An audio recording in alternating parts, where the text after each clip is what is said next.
Hats, holidays and the high life. Meet Princesses Beatrice and Eugenie. They seem more like twins than sisters. Nobody says Beatrice or Eugenie separately. It is Beatrice and Eugenie. They sort of come together in a pair. Nice dress. Thank you. They're the princesses we love to mock. It looked to the public, that they were never doing anything that involved any serious thought.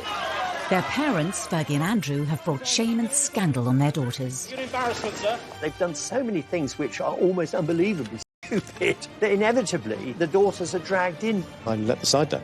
Simple as that. The 9th and 10th in line to the throne have been subject to ridicule in the media. We've had almost as many hats as we've had holidays, and just like our holidays, most of them have been free.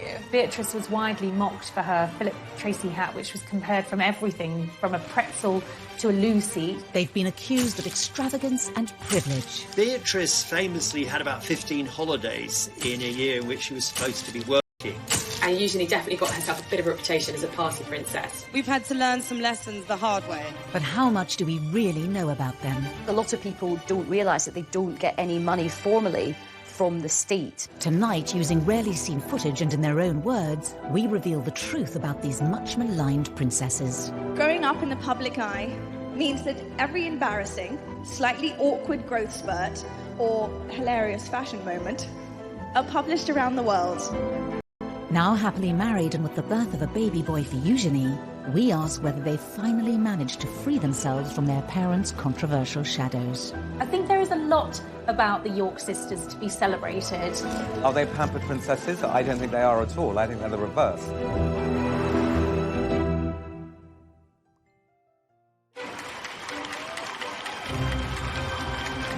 August 1988, the birth of a princess.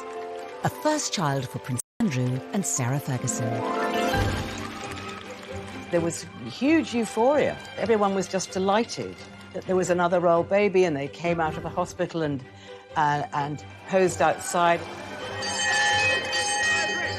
Oh, from all the teams of London, congratulations to Her Royal Highness on the birth of a baby girl. It was kind of national jubilation because here was the first royal princess since Princess Anne.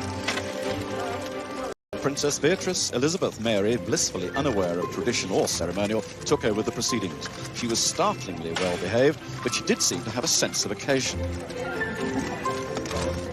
The name Beatrice was really, it was Queen Victoria's daughter, Beatrice, that she was named after. She's Beatrice Elizabeth Mary. So Beatrice has the names of all English queens since 19... Within 2 years, there was a sister for the young princess.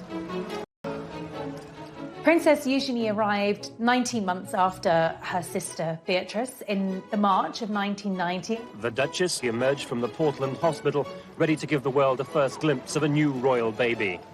Princess Eugenie was fast asleep, blissfully unaware of her celebrity status.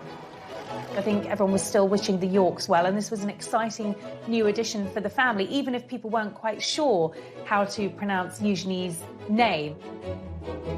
Prince Andrew's children would be royal highnesses and princesses. Unless he said, look, I don't want them to have titles. Princess Anne had turned down titles for her children, Peter and Zara. But the Duke and Duchess of York thought it only right that their children should have all the privileges of senior royals. They very much wanted them to be princesses and thought that maybe they would certainly end up as working royals. Prince Andrew's insistence that his daughters be treated as senior royals would lead to criticism of the princesses as they grew older.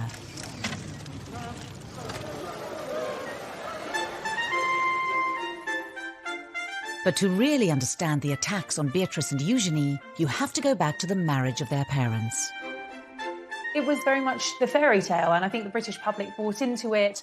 Here was the Queen's favourite son getting married to the vivacious, pretty, bubbly and, very likeable Sarah Ferguson. And at first, the newlyweds could do no wrong. I think Sarah was a breath of fresh air. The royal family really took to her. She just was really suited to Andrew and made, more importantly, Andrew very happy. Kiss her then. Why do you want me to kiss Go you? on, hurry up. Why? Hurry up! Start filming, quick. Go on, dare you. You're a monster. But the Duke and Duchess of York's honeymoon period with the tabloids didn't last long. This is in an era, the mid-80s, when the monarchy had become tabloid fodder. The era of deference was over, and Fergie and Andrew were great for the tabloids. And that's fine if the tabloids like you, and it's fine if you don't in any way misbehave. Fergie came in for a huge amount of criticism for her lifestyle, for her fashion, and what the tabloids called her work-shy attitude, nicknaming her royal idleness. All attacks her daughters would one day have to endure. There was a time where she could do no right with the press. Sarah would come in gung-ho, maybe not in the right outfit, maybe say sometimes the wrong things. While their mother faced an increasingly hostile press, Beatrice and Eugenie spent a privileged childhood at Sunning Hill, the estate given to Prince Andrew by the Queen as a wedding gift. They had built this rather extravagant, very modern palace, which was famously likened to South Fork in the Dallas TV series, and it obviously became known as South York. So their early days were spent there. They were probably far more indulged than ordinary children. I remember going once to the house where they were staying and being absolutely astounded. There was a little sort of building in the garden, and it was absolutely full of Barbie dolls. So they had a lot of stuff, but they were very, very well brought up. Beatrice and Eugenie were also doted on by their grandparents. The Yorks lived a short drive from Windsor Castle and visited often. The Queen adored Eugenie and Beatrice. She saw in them something of her own relationship as a child with Margaret. Well caught, but the next one is butter fingers. They would often go and have tea with the Queen and Prince Philip, and I think, again, Fergie said that they had, 3 sets of manners. One was for home, one was for when they were out, and the third lot was when they were with the Queen, and they had to be very careful and mind their P's and Q's. Sarah Ferguson's own parents had divorced, and her mother had left to live in Argentina when Sarah was 12. I remember Sarah once telling me that she wrote a letter to her mum, actually blaming herself for her mum leaving. She thought it was something to do with her, and she wanted to be there for her children all the time and have that special bond and that special closeness. Within the first few years of the princesses' lives, Andrew and Sarah's marriage was showing signs of strain. As a serving officer in the Navy, Andrew was spending just 40 days a year at home, leaving Fergie to bring up the still young Beatrice and Eugenie alone. I think the cracks started to show when Prince Andrew was away so much with the Navy. He wasn't with her. His posting follows 3 months of specialised training, and the Duke will now lead a flight team aboard the frigate for around 18 months. He wasn't there with the girls and bringing them up as she'd hoped, and I think Sarah really started to miss him and miss that family bond, that family life. Beatrice was 3 and Eugenie just a toddler when their parents' marriage finally fell apart. And in 1992, photos surfaced in the press of showing the Duchess and her 2 children with a Texan, Steve Wyatt. Beatrice and Eugenie had a very odd childhood. I mean, where their parents were, on the face of it, that remained friends, but they were seeing other people from quite early on. And I think that was probably damaging in a subtle kind of long-lasting way.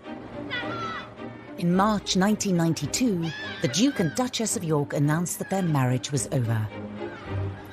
The announcement that the Duchess of York had initiated discussions about a separation from her husband came as she arrived to pick up their daughter from school.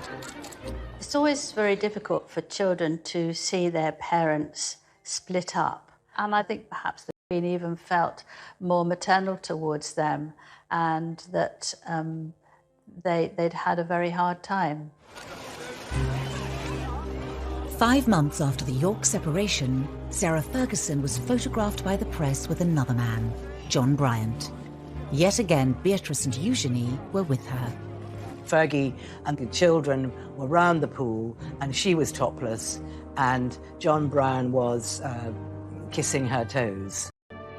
Beatrice and Eugenie are in the background. I mean, they're there, they're sort of parties to what was going on between Brian and their mother. They, of course, didn't know. They were too little and too young, but they were seen as sort of pawns in this rather unfortunate and rather seedy affair. The Daily Mirror's expose had serious consequences for Beatrice and Eugenie's family life. By the time the story broke, the two girls were at Balmoral with their mother and the rest of the royal family. And Andrew was there, and the Queen was there, and Fergie then had to go and apologise to the Queen, and she said she'd never seen the Queen that angry. Beatrice and Eugenie's holiday was cut short as Fergie fled Balmoral, taking the young girls with her. They would have been distracted by the nanny, but they would have known that their mother was very distressed, and they would have taken on her distress. The girls went back down south. I mean, and at this stage, they were no longer living at Sunninghill. Their mother had a rented home not far away. She had a series of rented houses in Surrey and Berkshire that she sort of moved to with alarming regularity, which in itself must have been sort of destabilising for the girls. Fergie was reportedly banished by Prince Philip from family gatherings, making life difficult for the princesses. Christmas at Sandringham is a big family occasion, and suddenly Sarah Ferguson wasn't there. That must be very hard to understand when they were young girls. Why is a farmhouse on the Sandringham estate? The girls obviously spent time with her and slept there, and then on Christmas Day, Andrew would collect them and take them to church, and they'd go back up to Sandringham House for lunch with their grandparents and the rest of the royal family. Meanwhile, Fergie was having her turkey twizzler or whatever she was doing all on her own.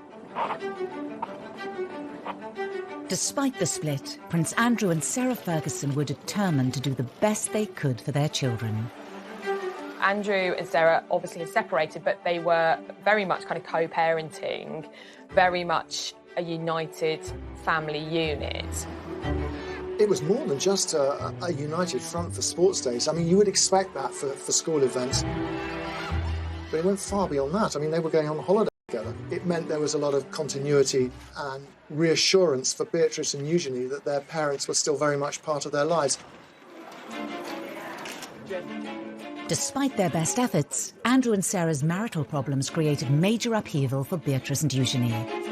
But the girls would also face their own personal issues. Beatrice, at the young age of 7, realised something wasn't right. She was finding it very difficult to learn.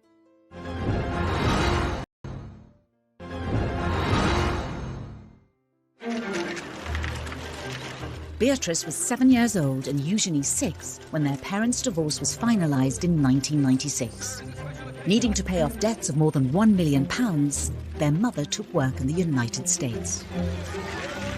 Their mother was spending a lot of time in the States, really trying to clear off an enormous debt that she'd accumulated, from TV projects to book projects. You know, Sarah was literally trying to do anything she could to get herself out of spiralling debts. Their lives were regulated by the school terms, which was probably a very good thing. So I think that they didn't suffer in any way from the fact that their mother had to go and earn money and had to spend a lot of time in New York. But as her mother was increasingly away, Beatrice was facing up to her own difficulties. She'd been diagnosed with dyslexia. Beatrice, at the young age of 7, realised something wasn't right. She was finding it very difficult to learn, and she was worried she was going to get teased from others and wouldn't fit in. Beatrice would later speak movingly of the condition in an interview for the charity Made by Dyslexia. You know, I remember we had different coloured books to describe how far where your reading levels had got to. And I was always on the white books. My best friends were always on the yellow books or the green books. They were so far ahead. And I think at that stage, those moments of doubt just pop into your head. Upending royal tradition, it was decided to keep Beatrice at a local school in nearby Ascot. I think Sarah felt it very important that Beatrice was made to feel very secure and that her mum was just round the corner if needed. But there were further issues for the family to deal with. Princess Eugenie, as she started to grow and develop, her parents noticed that there was something slightly different, slightly wrong in the way that her spine was developing. So she started a number of tests and went through a number of specialists. It really worried her. It worried her about her growth. It worried the whole family. It was a very sort of scary time. At 12, Eugenie was diagnosed with scoliosis, curvature of the spine. She needed 8 hours of surgery, speaking out about it later to raise money for the hospital that treated her. I had scoliosis of the spine, which my mum found. They put metal rods in my neck and 8-inch screws up my back, which have now fused together and keep me straight. She makes private visits to see patients, and I understand that she writes to many child patients who have to undergo the same thing as her to say, look, I had it done, best decision in my life. Yes, it was tricky. Yes, I had to wear a back brace, but the upshot of that is that I'm able to ride, I'm able to walk, I'm able to ski, I'm able to lead a completely active life. In their young lives, the princesses had coped with the public scandals surrounding their parents and their private battles. There would be further struggles ahead as they carved out new roles for themselves. But uniquely, they always faced these challenges together. They're very close friends and very close sisters, but they're very different personalities. Beatrice is perhaps a more formal and more reserved. Eugenie is, I suppose, what might be described as bubbly and chatty. The more confident Eugenie chose to go away to Marlborough College, the co-ed public school also attended by Kate Middleton. Marlborough is quite progressive boarding school. It's very sporty. It does a lot of art, does a lot of drama. It's not just about the academic achievement of its pupils. And that really suited Eugenie, I think. And she made a core group of friends there with whom she'll be friends for life. Beatrice, who is, I think, the quieter and perhaps shyer of the two girls, went to an all-girls school in Ascot. She delayed her GCSEs for a year because of her dyslexia, and she didn't get the best grades, but she did go on to become head girl. William and Harry. There was a stage when kind of Harry was falling out of nightclubs, and it would normally be Eugenie as his right-hand wing woman. And they certainly enjoyed themselves, and Eugenie definitely got herself a bit of a reputation as a party princess. Away from the limelight, the public began to see a different side to the princesses, and one that wouldn't go down well. They were mixing with a fast crowd, and it looked to the general public, that they were always having a good time and never doing anything that involved any serious thought. The press was beginning to draw comparisons between Eugenie and Beatrice and their parents. I see myself as a mini mummy, so I kind of have this sort of image that anything you could do, I want to do better. So I want. I have to tell you, that's easy. The comparisons were not always favourable. When Eugenie went globetrotting on a gap year to mark the end of her A-levels, the tabloids weren't far behind. The suggestion really was that here was a couple who were living beyond their means, cashing in on their royal connections, and weren't Beatrice and Eugenie going to be just the same? It was almost as if they were tarred with their parents' brush from the outset. Eugenie went to South Africa and on to the Far East. She was sort of flitting from country to country, as most middle-class young people do who take gap years.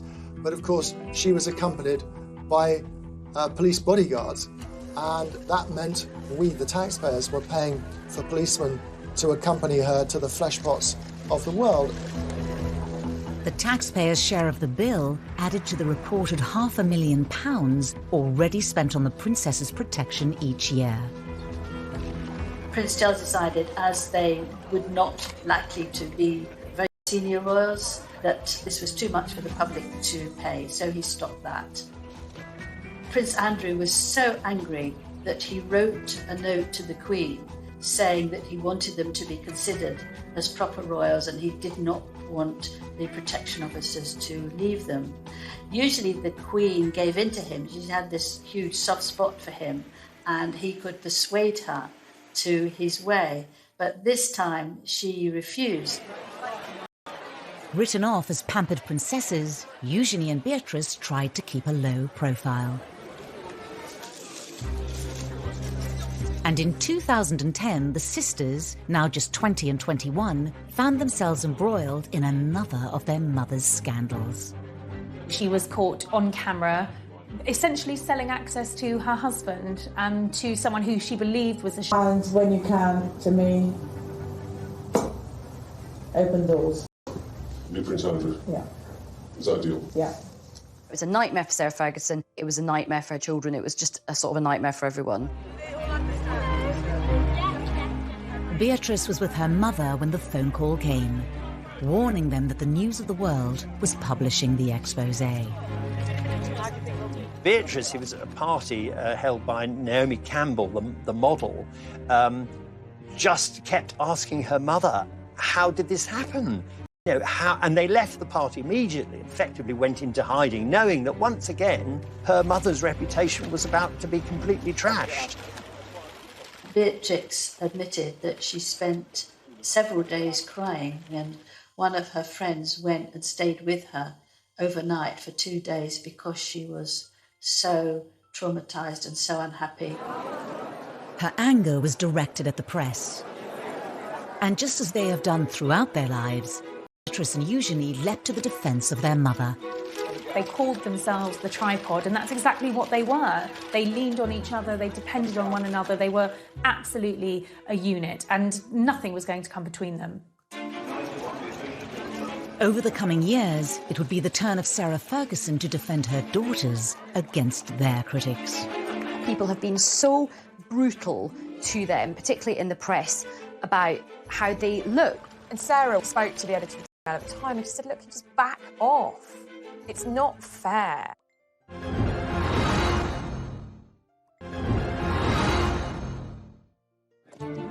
Prince Andrew's insistence that his daughters receive royal titles at birth immediately put them under the glare of the world's media.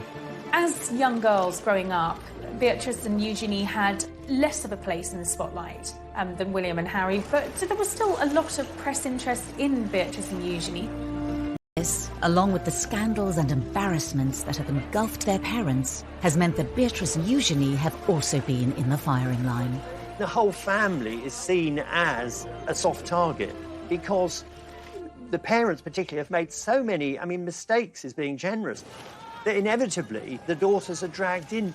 I think there are times when it looks as though the girls are just being knocked because it's turned into something of a national sport, and particularly when it comes to their fashion sense.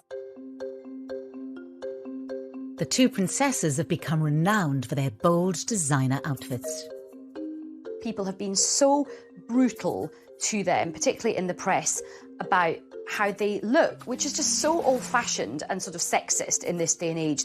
The two of them are quite similar. Fergie was often criticised in the press for getting it wrong in the fashion stakes. You know, her fashion choices were bold, some might say garish, always over the top. And I suppose when we started seeing Beatrice and Eugenie taking a leaf out of Fergie's fashion book, history repeated itself. But it was when Beatrice and Eugenie were seen arriving at their cousin William's wedding in 2011 that the ridicule reached new heights.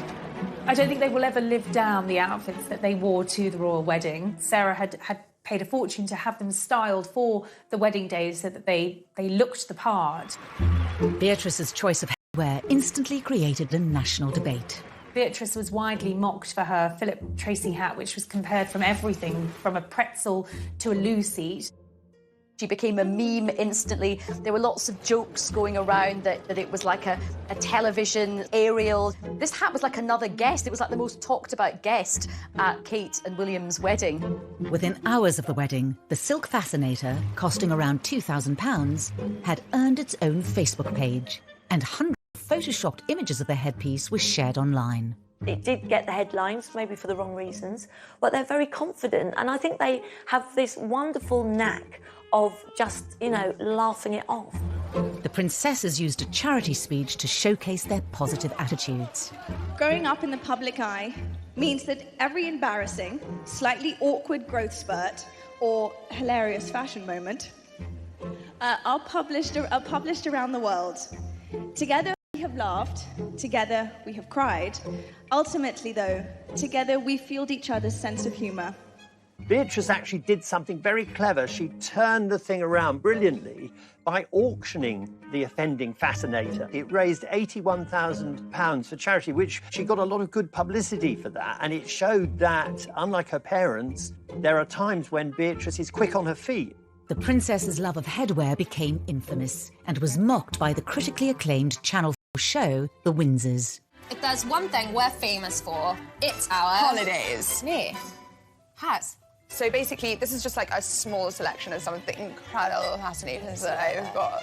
So, and these cost like in and around about £1,000, £2,000 each, which is a lot, like if you're poor. They were called the Frumpy Sisters, the Two Ugly Sisters. You know, the press were very cruel, and that must have been incredibly upsetting for them.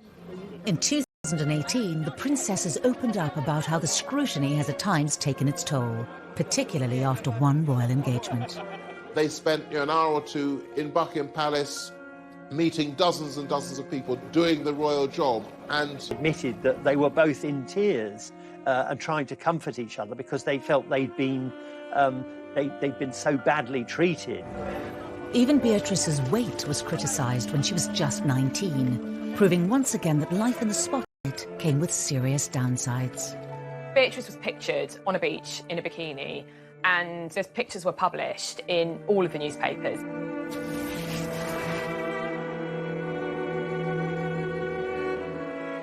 Sarah was really upset, and she is very protective of her daughters. And I think she spoke to the editor of the Daily Mail at the time and she said, look, you just back off. It's not fair. Sarah also used an interview about her TV programme, The Duchess on the Estate, to plead with the media. Everybody is talking about these zero models walking up and down the catwalk, and then they say they're all too thin. Victoria Beckham's too thin, and this person's too thin. And then someone who's a good size 10, oh, she's too fat, she doesn't take drugs, she doesn't smoke. You know, she's going to university in September reading history. Give the girl a break. It was probably reminding her of the fact that she had a very hard time in the press when she was younger as well. It's partly guilt by association. They're an easy target because their mother's always been a target. Even as they reached adulthood, the princesses struggled to escape their parents' shadow. I think that a lot of the things which have been said about Beatrice and Eugenie were kind of as though they were their parents' appendages and as though they weren't independent people. There is one area of Beatrice and Eugenie's lives that gets very little press coverage. I think people don't realise that both Beatrice and Eugenie do actually have full-time jobs and they have built up their own independent careers. And of course, a lot of people don't realise that they don't get any money formally from the state. When it comes to their careers, Beatrice and Eugenie are often tarnished in the media by their parents' reputations. Eugenie, we're going to have to get jobs. Is that like when Daddy has a party for Arabs and British businessmen? No, I think a job's where you have to go into a building or something. Yeah. As titled princesses, it was expected that Beatrice and Eugenie would become full-time working royals. When Charles made his vision for a streamlined monarchy really very clear around the time of the Diamond Jubilee celebrations, and that was a big issue for Andrew.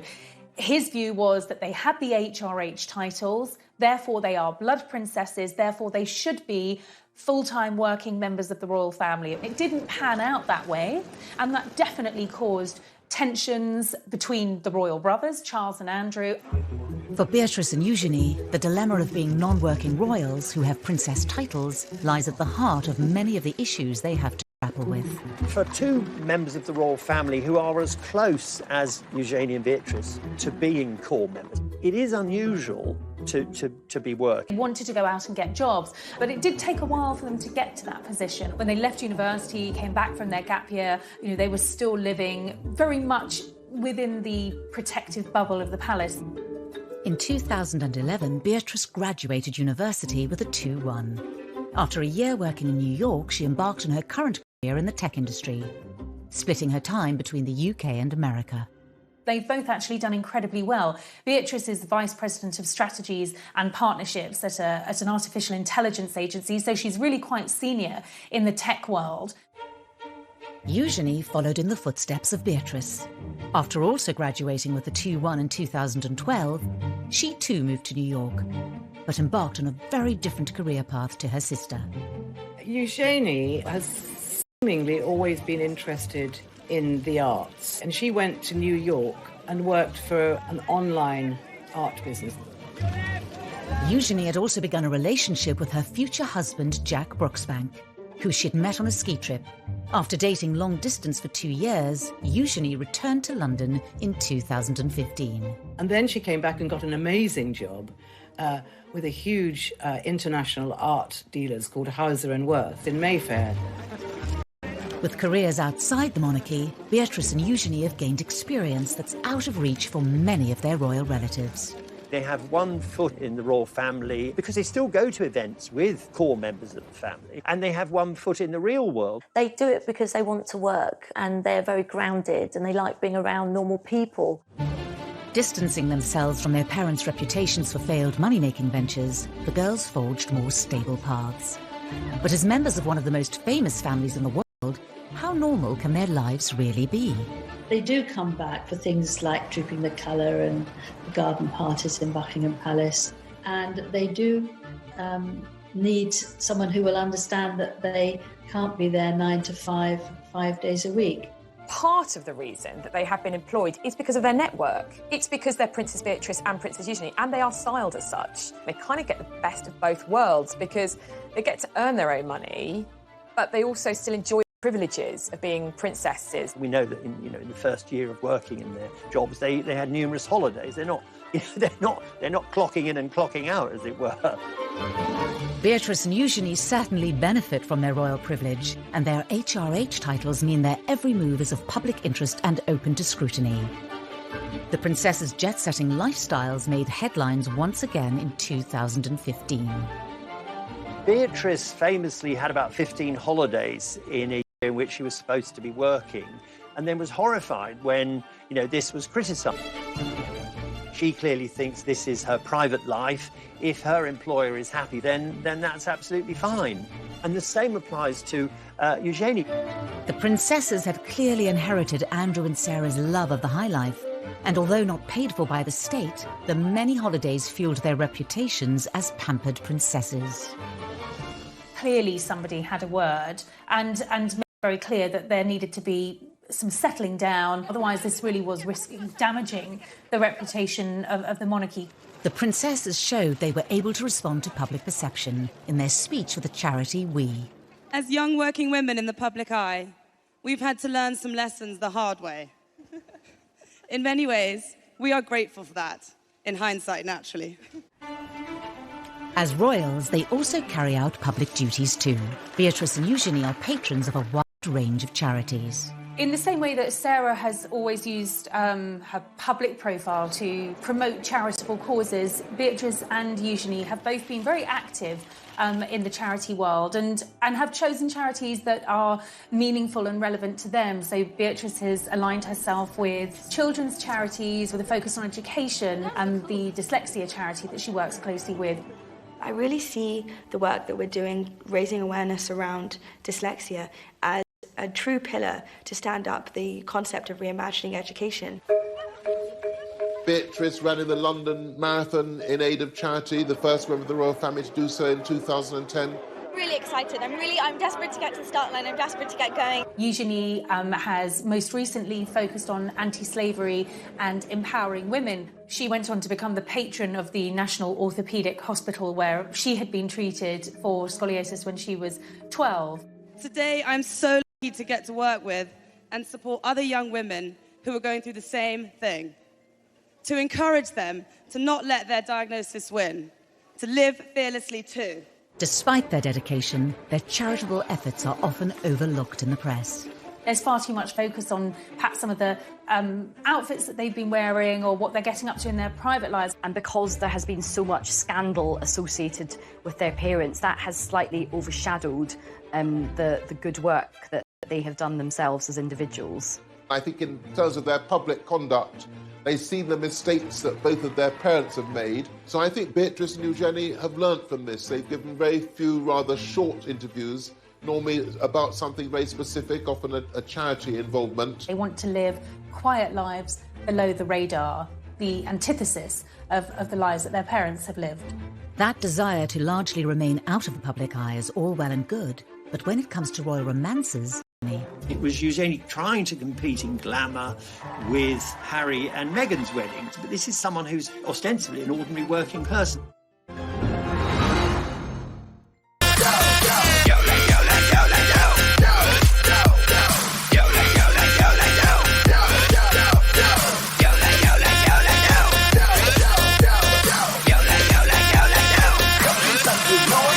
Anh em ta là một gia đình là phải nhiệt tình để mà uống hết mình ta cùng nhau sắp sinh vì bất khả ép bất khả tư lừa được cũng ép sắp thép cũng phải như nếu hôm nay đã đông vui như thế thì không say là không về.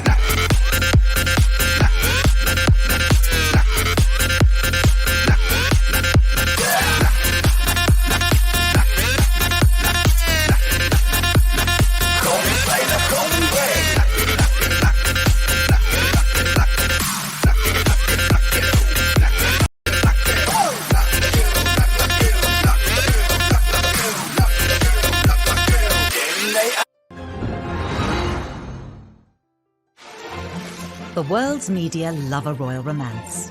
As the tabloids fixated on Prince William's relationship with Kate Middleton and Prince Harry's rumoured girlfriends, love was blossoming under the radar for Prince Eugenie and Jack Brooksbank. It was something they talked about in a rare TV interview watched by millions on the BBC's The One Show. We were skiing, weren't we? In a friend's place in Nendas, next to Verbier. We were skiing, which was amazing. Love at first sight. Was it? For the pair of you? We met when I was 20 and Jack was 24 and fell in love and we had the same passions and drive for life. They were introduced through mutual friends. He was 4 years older than her, got into Stowe School, came from a good background. What a lovely couple, great fun. Jack is just very relaxed, very normal. They both like to have a sort of late night, have a few drinks, and it was just an instant chemistry and attraction. Eugenie hadn't had actually a very important or long-term relationship up until then. They dated for 7 years before they got married. Although not from an aristocratic background, Jack mixed in the same circles as Eugenie. They've got similar mutual friends. Jack gets on well with Prince Harry, and Sarah absolutely adored Jack, as did Beatrice, and he just seemed to fit in with the family so well.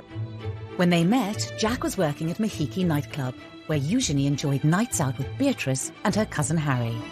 He works in hospitality, he is a brand ambassador for a tequila company, Casamigo, and he didn't go to university, he actually went straight into the trade of hospitality. And even... I'm just off to work. Have a good day, darling. Tequila?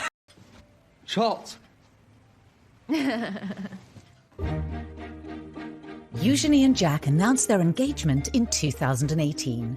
To mark the occasion, the couple also did an interview with ITV's long-running daytime show This Morning. How would you describe each other in just 3 words? She's this bright, shining light. I was quite surprised that they did an engagement interview because they do occupy this kind of hinterland between... They're not senior working royals. They are private individuals. So ordinarily, you wouldn't have a engagement interview for a private royal. So the iconography was, this is a royal wedding. And the interview was in Buckingham Palace. But Eugenie's big day had to be put on hold. Because of the order of hierarchy, she actually had to wait for Prince Harry to marry Meghan before she could marry Jack, even though they'd been engaged for a long time. There was a certain amount of upset about that and upset about being told you've got to wait. The British public won't be able to be even remotely enthusiastic about this wedding. As a senior royal, Harry's wedding came first, but Prince Andrew was apparently determined to make sure that his daughter's was no less important. I think particularly Prince Andrew, he's always been a bit miffed that they were never made full working members of the royal family. So I think this was his opportunity to really show them off to not just the country, but to the world and say, yeah, my daughters are absolutely up there with, you know, William and Harry. Eugenie's big day was looking to be an extravagant affair. Prince Andrew very much wanted to have a big fun fair for his daughter. It was very difficult because I feel that a lot of the public didn't want this. They thought it was a waste of taxpayers' money from the security.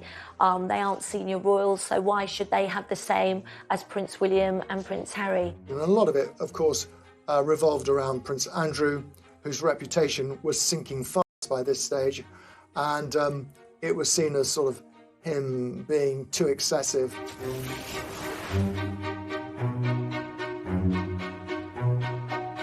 The reception wasn't footed by the taxpayer, but it was thought that all in all that the whole wedding would have cost between about £2 million, £2.5 million, and it was felt that quite a big chunk of that would have been for security. Eugenie already seemed to be an easy target in the press because of her parents' reputations, but the excessive nature of the wedding opened her up to serious scrutiny. She was once again branded the pampered princess. It was Eugenie trying to compete in glamour with Harry and Meghan's wedding, but this is someone who's ostensibly an ordinary working person. And it kind of highlights this slightly problematic tightrope that both are not working members of the family. The wedding went ahead as planned. On the 12th of October 2018, Princess Eugenie and Jack Brooksbank were married at St George's Chapel, where Harry and Meghan had wed earlier that year. I don't think any of us quite knew what to expect of this wedding. Were the crowds going to turn out for this big day? It actually was a great success. The crowds were out. Eugenie wanted the big fairy tale wedding at Windsor Castle, and that was what she got. When it came to numbers, Eugenie and Jack did certainly outdo Harry and Meghan, with 200 more guests at their nuptials. The wedding was huge. I mean, I think 800 guests, but Fergie has a lot of friends and she loves parties and she loves organising parties, and it was never going to be small. Among the 800 guests were many well-known faces. Eugenie and Jack's wedding was a royal wedding, like no other, quite simply because Eugenie has a contacts book, just like her mother's, packed with VIPs, famous people who aren't just famous people, they are her friends. There was Naomi Campbell, Cara and Poppy Delevingne, Demi Moore, Robbie Williams was there. In fact, Robbie Williams' wee girl was one of the Flower Girls. There was another night of partying at the Royal Lodge, and this was a big affair with dodgems and sort of fairground rides. It certainly was star-studded, but of course Eugenie and Jack's families were central to the celebrations. Her father walked her down the aisle. Her sister was her head bridesmaid. She had her nieces and nephews, Princess Charlotte and Prince George, as part of the wedding party. So for all the famous faces in the pews, at the heart of the wedding, it was family, and that's very important to Eugenie. Despite years of having her fashion sense mocked, Eugenie's outfit choice on the day was widely admired and held great personal significance for the royal bride. There was a lot of speculation in the press about who'd been chosen to design Eugenie's wedding dress, and Pilotto was an unexpected choice, but the dress was beautiful. It was very different to anything we'd seen a royal bride wear, in that the back was deliberately low cut, and Eugenie later explained that she'd deliberately chosen that style to show off the scar from when she'd had her operation as a 12-year-old girl to correct the curvature of her spine. And the other thing is that she was wearing this beautiful tiara with emeralds in it, which was sent to her by the Queen. The tiara from the Queen was to show the strength and the closeness of their relationship. Whilst the weddings of Harry and William were broadcast to the world on the BBC as well as other channels, his people asked the BBC if they would televise it, and the BBC said no. In the end, the ceremony was broadcast on ITV in an extended episode of This Morning, watched by 3 million people. There'll be a few more people than most people have. There are a few more than Harry had, but that's just the nature of Eugenie and Jack. They've got so many friends that they need a church of that size to fit them all in. I remember watching the interview they did with Prince Andrew, and I kind of winced. Our wedding's bigger than your wedding. Despite all Andrew and Sarah's efforts to ensure all eyes were on their daughter, attention once again turned back to Harry and Meghan. That day was somewhat overshadowed when, just a day later, Harry and Meghan publicly announced that they were expecting their first child. It's understood that they shared that news with close family friends at the wedding itself, and understandably that was upsetting for Princess Eugenie. Although Meghan and Eugenie get on perfectly well, they are not good friends. I just don't believe it was a coincidence. But after Eugenie had her fairy tale wedding in the spotlight, Beatrice had no choice but to keep hers out of sight. Suddenly, the entire world is looking at Prince Andrew and their family, and it is one of the biggest scandals.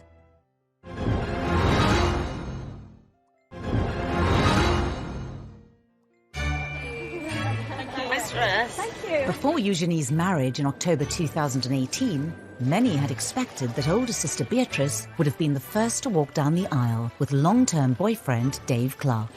They were introduced through Prince William. Dave's a very charismatic guy, very popular. Sarah and Andrew adored him from the minute Beatrice brought him home. She's a very conventional young woman, so she wanted to get married. And it became clear, despite pressure from Beatrice, that Dave Clark didn't want to marry her. With no marriage in sight, the relationship came to an end in 2016. I think that for Princess Beatrice, she'd invested 10 years of her life with a man that wasn't going to marry her, so that is a difficult situation for any young girl to be in. But a little over 2 years later, Beatrice found love again, after spending time with friend of the family, Edoardo Mozzi. They've known each other for a long, long time. However, they were reacquainted at Princess Eugenie's wedding. This was a courtship that moved very quickly, certainly compared to a previous relationship. Just a year after they started seeing each other, Edoardo proposed. Beatrice's engagement to Edoardo Mozzi family for a long time, so it couldn't have been happier for her. 36-year-old multimillionaire Mozzi made his fortune as a property developer after studying politics at Edinburgh University. He is of Italian heritage with an English mother, was brought up in England, and is a successful, talented, young professional man. After the engagement was announced, the date of the wedding was set for late May. Beatrice knew she wanted a smaller wedding. She didn't want the big wedding at St George's. You know, she'd watched Eugenie have this fabulous celebrity star-studded wedding and had loved that wedding, but it wasn't the wedding that she wanted. It was a step change in the position of Prince Andrew, who'd previously insisted that his daughters should have the biggest and best of everything. He made no bones about it. His children are the granddaughters of the Queen. That gives them a certain status and a certain position. He felt they were entitled to the kind of wedding that Harry had enjoyed and that other members of the royal family had had over the years. Beatrice's wedding to Edo Mozzi was always planned to be a smaller affair than Eugenie's wedding. You just couldn't do the same thing again. There'd been too many criticisms. And more than that, of course, we were in a year where, well, to put it delicately, Andrew was once again in the most awful trouble. A scandal which had engulfed Prince Andrew for more than a decade hit the front pages once again and threatened to overshadow Beatrice's wedding day. The Yorks have gone through so many scandals, but by far the most damaging has been Andrew's relationship, his friendship with the late paedophile Jeffrey Epstein. It was kind of viewed that when a putative date in May was set for Beatrice's wedding, the firm, the palace machinery, were quite concerned with how it would look because they didn't want a massive kind of celebration a la Harry and Meghan or William and Kate because they thought it would be inappropriate. Prince Andrew has strongly denied the accusations made against him.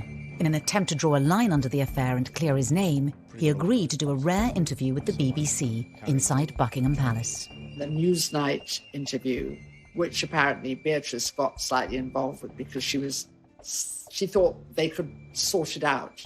But of course it just got worse. Do you regret that trip? Yes. Do you regret the whole friendship with Epstein? Still not. The whole thing was just such an unmet self watching it. Really, really protective of her father. She probably felt angry at the BBC. It would have been heartbreaking for her, really, because her parents had relied on her advice for many other things. And this time she was in a very difficult situation and she went against her instinct. I wonder what effect all this has had on your close family. You've got daughters of your own. It has been what I would describe as a constant sore in the family. She wanted the right thing. She wanted her dad's name to be cleared. She believed in her dad. Anything she could do to try and save her father and also to save her wedding day. Their father was taken out of frontline royal duty, making a public wedding difficult. It was still going to be a royal wedding. No decisions have been taken over whether to film it. There would have been some photographers, and then the reception at Buckingham Palace would have been private. But of course, the COVID-19 pandemic threw everything up in the air. As the country went into lockdown, the wedding was postponed. Everyone felt so sorry for Beatrice because she was the one that, kept having to change her plans. And of course, this is a virus that doesn't discriminate in terms of class or privilege, and it doesn't matter if you are 9th in line to the throne, you still have to obey the same rules as the rest of us. But just 2 months later, in a move that shocked everyone, Princess Beatrice married in secret. These beautiful photos of the happy couple are the only official record of the day. COVID, in a way, lessened the embarrassment of a wedding at which Andrew had to virtually be brought in a sack because he was in such disgrace. Princess Beatrice managed to pull off something no modern member of the royal family has done. She managed to get married in secret, away from the prying eyes of the press and the long lenses of the pesky paparazzi. It ended up being in actually one of the most beautiful places in England, which is the chapel in the grounds of Royal Lodge, where the Queen worships every Sunday. The Queen was heavily involved in the wedding, even lending Beatrice a modified version of a vintage dress by Norman Hartnell that she herself had worn to a film premiere in 1962. It was just stunning. She looked absolutely beautiful. I think you can see that the Queen really does hold Beatrice very fondly. The Queen also offered her the tiara she'd worn on her own wedding day, in another clear sign of support for her granddaughter. For all the people who criticised her about all her outfits, she really had the last laugh because she looked absolutely box office. The public. It was rather heartening to see the pictures, and I thought this is a very good way of dealing with Andrew's fall from grace, dealing with the pandemic. In a video announcing the winners of a drawing competition for the Forget-Me-Not Hospice, Beatrice talked for the first time in public about the wedding. Do you think this might be my wedding? Because I had a chance to get married this summer and it was so much fun. But I'm not sure I looked as smart as Russell Bear does in his outfit. I think Beatrice and Edo were actually very happy that it happened that way. It was very private, it was all very low-key, which is exactly what Beatrice and Edo wanted. With both princesses happily married, the birth of a new baby for Eugenie heralds a new generation for the House of York. Principally, it means some good news for the House of York. Andrew becomes a grandfather for the very first time at the age of 61. I think he's thrilled, as is Fergie.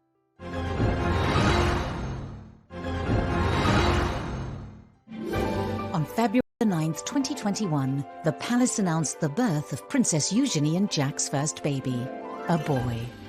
Princess Eugenie and husband Jack Brooksbank announced the arrival of their son. The Queen welcomed her 9th great-grandchild. The birth of a royal baby is always very exciting, and I think that there was just kind of general joy. I was told that Eugenie and Jack didn't know what they were having, so when little August was born, it was a surprise that he was a baby boy.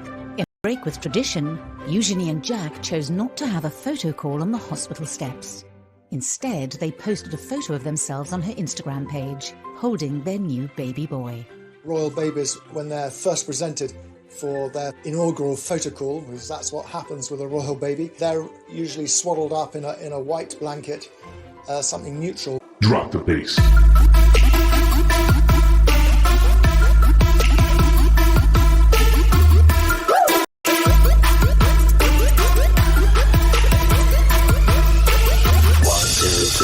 Let's go to body now. 1, 2, 3. All girls go round and round. 1, 2, 3. DJ, let's get some now. 1, 2, 3. Hey friends, let's join the sound. Dreams up and drink it up. We can say never give up. Drink it up and drink it up. You drink it up, we drink it up. Shake your sucking dreams up. Shake your sucking dreams up. Shake your sucking, shake your sucking, shake your sucking dreams up.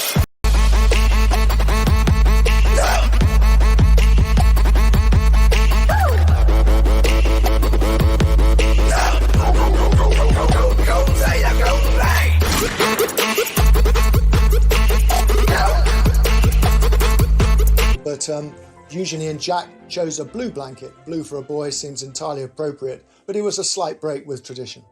Ancestors. She actually gave him very royal names.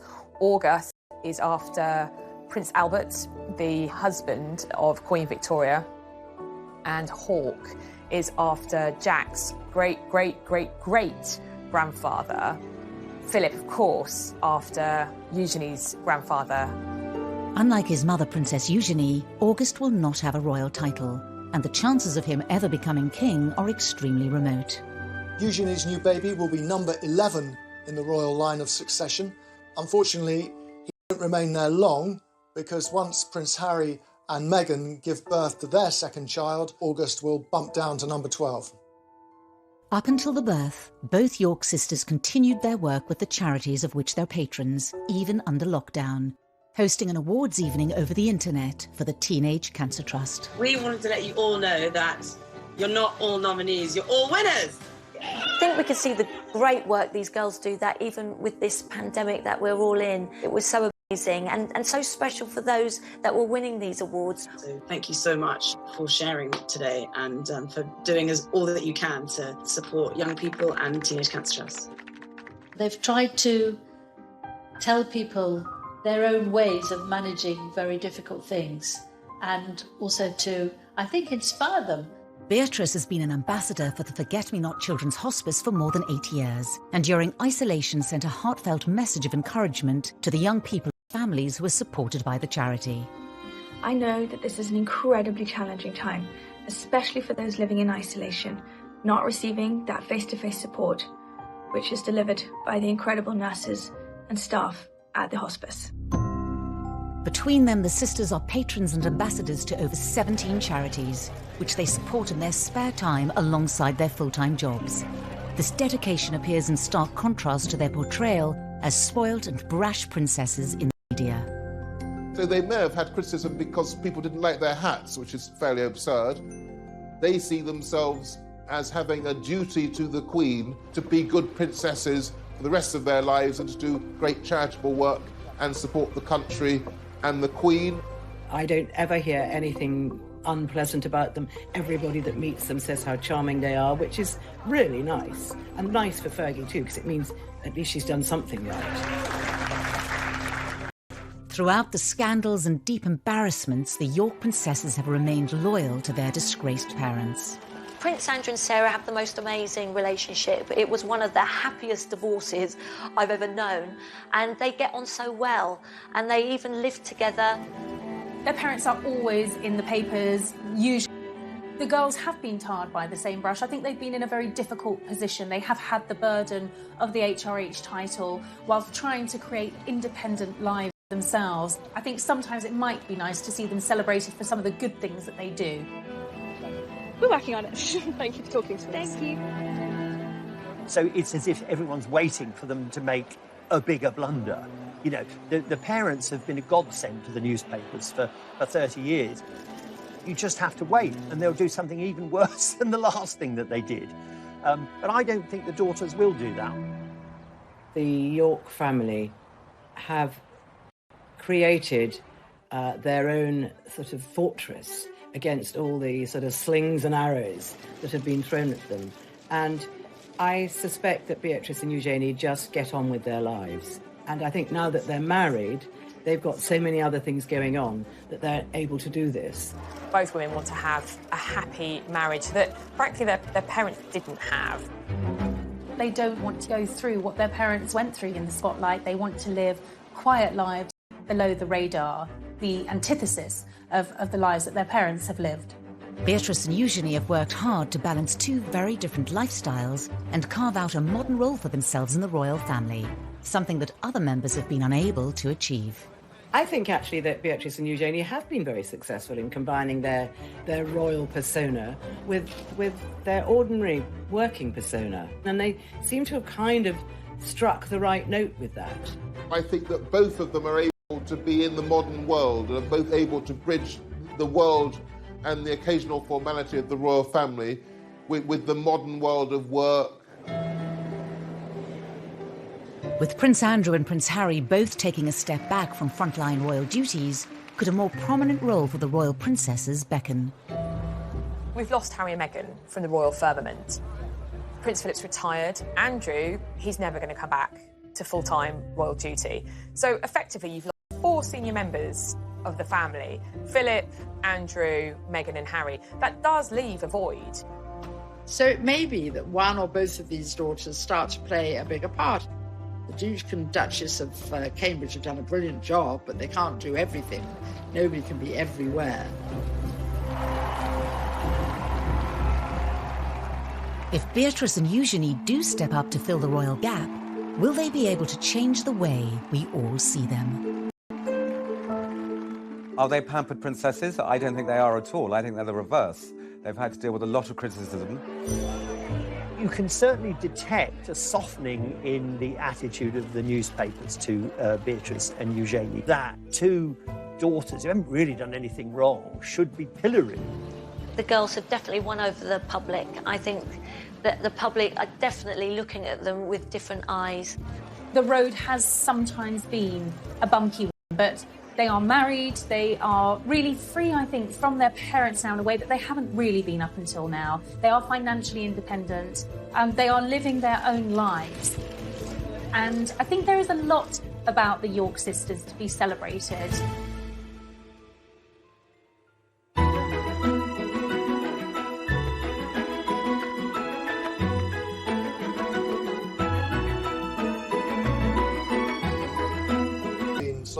Destabilising for the girls. Fergie was reportedly banished by Prince Philip from family gatherings, making life difficult for the princesses. Christmas at Sandringham is a big family occasion, and suddenly Sarah Ferguson wasn't there. That must be very hard to understand when they were young girls. Why is a farmhouse on the Sandringham estate? The girls obviously spent time with her and slept there, and then on Christmas Day, Andrew would collect them and take them to church, and they'd go back up to Sandringham House for lunch with their grandparents and the rest of the royal family. Meanwhile, Fergie was having her turkey Twizzler or whatever she was doing all on her own. Despite the split, Prince Andrew and Sarah Ferguson were determined to do the best they could for their children. Andrew and Sarah obviously had separated, but they were very much kind of co-parenting, very much a united family unit. It was more than just a united front for sports days. I mean, you would expect that for school events. But it went far beyond that. I mean, they were going on holiday together.